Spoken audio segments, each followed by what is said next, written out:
Hi, this is Adam from Small Town Machine Shop, and we're back to work on the milling machine. So, I was able to get the broken remnants of that part off. As you recall, in a previous video, I destroyed that. All that's left is this last little bit. And this part here, this is where the drive belt attaches. And this part here indexes with the top of the rest of the spindle, and that's what actually engages it for turning. So,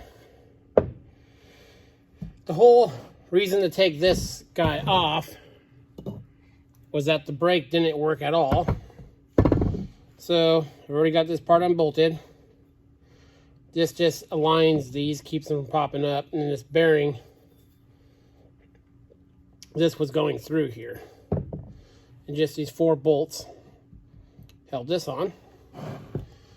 This bearing feels perfectly fine, but anything that's under that is getting replaced. Everything underneath there, so I don't have to take that off again. So we'll press that out of there. These are brakes.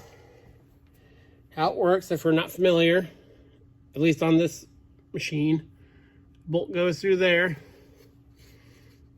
and it spreads these shoes, and it didn't like do anything, and the handle would pop out.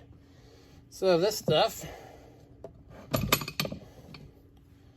pops out, and it's just plastic, maybe Delrin. It almost feels like UHMW, but we'll see how much that is. And this is the plate, and clean some of this up, and I'll of course paint everything. The snap ring that held that brake arm in here was actually under this, and a bunch of other debris. So,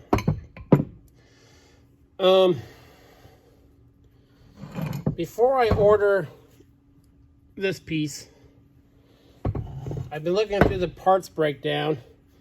They've changed this to where I don't know if I can get this exact one. The newer ones are a little bit fatter here. If you're familiar with like a Bridgeport 2 horsepower motor head, you know, this part's thicker and this part's thinner.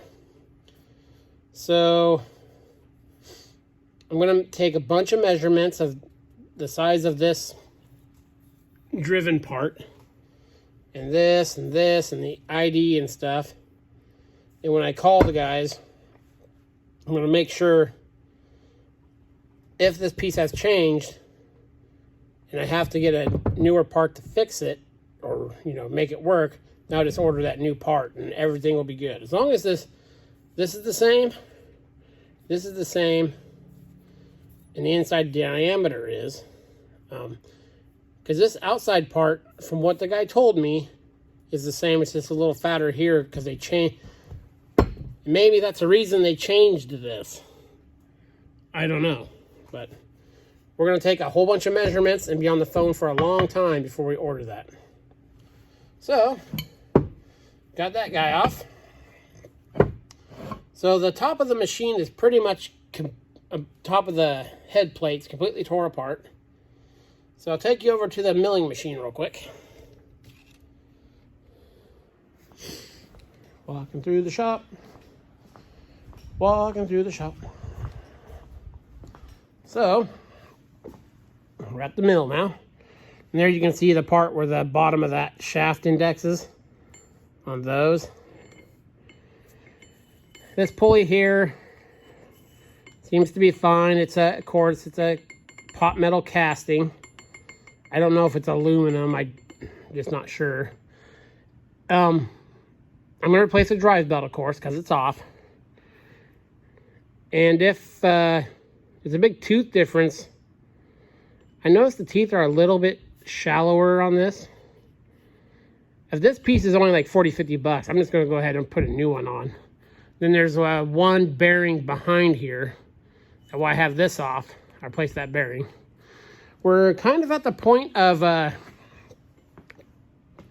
it's going to end up being a complete head teardown. I have another milling machine I have access to for milling jobs, so it's not a big deal.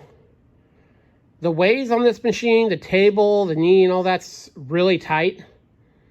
It's just the head's been put through the ringer.